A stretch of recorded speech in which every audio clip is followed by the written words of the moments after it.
4 morts et plus de 50 blessés rien que chez les forces de l'ordre, c'est le triste bilan de ce 4e jour d'émeute, alors même qu'un couvre-feu a été instauré et que l'état d'urgence a été décrété par Paris. On déplore 4 victimes. Il y a 2 hommes qui ont été tués par balle, tués par des personnes qui sont des particuliers. Un homme de 36 ans est mort, un homme de 20 ans qui est mort et une jeune fille de 17 ans. Un gendarme mobile a été tué par balle à Saint-Louis.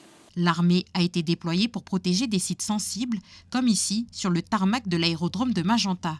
Car cette nuit, à quelques mètres, d'autres bâtiments ont été incendiés, comme le showroom d'Audi. À Nouville, le bâtiment de la présidence du Sénat coutumier a lui aussi été la cible des flammes.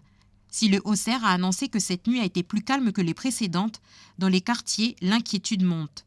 Certains groupes de familles et d'amis se sont mobilisés pour dissuader les émeutiers de saccager et brûler les derniers commerces dans leur zone. Hors caméra, les gens nous ont dit se sentir délaissés et être prêts à tout pour sauver leurs magasins. Car les pillages se sont poursuivis dans Nouméa et le Grand Nouméa. Autre point sensible, les soins. Ici, au Médipôle, la situation est compliquée. Si certaines ambulances arrivent à passer, elles le font avec difficulté. Donc, il y a quand même encore un flux de blessés graves qui malheureusement sont obligés d'arriver par leurs propres moyens en raison des caillassages, des barrages. Les services de secours n'arrivent pas à agir directement aux patients. Les soignants sont épuisés. Certains sont là depuis 4-5 jours, jour et nuit, faisant des relais par quart pour essayer de tenir avec des équipes qui ne sont pas en nombre dans certains secteurs de l'hôpital, d'autres un petit peu mieux, mais les gens ne sont pas rentrés chez eux, n'ont pas vu leur famille, ne bougent pas d'ici, ont quand même du mal à dormir parce qu'il y a des inquiétudes. Donc on tient pour l'instant. Le message le plus important pour nous, c'est laisser passer les soignants, sans caillasser et laisser passer les malades.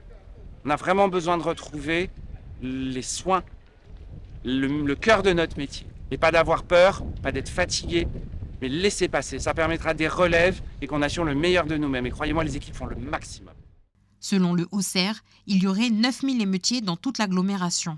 Un deuxième conseil de défense est programmé jeudi matin, heure de France, à l'Élysée.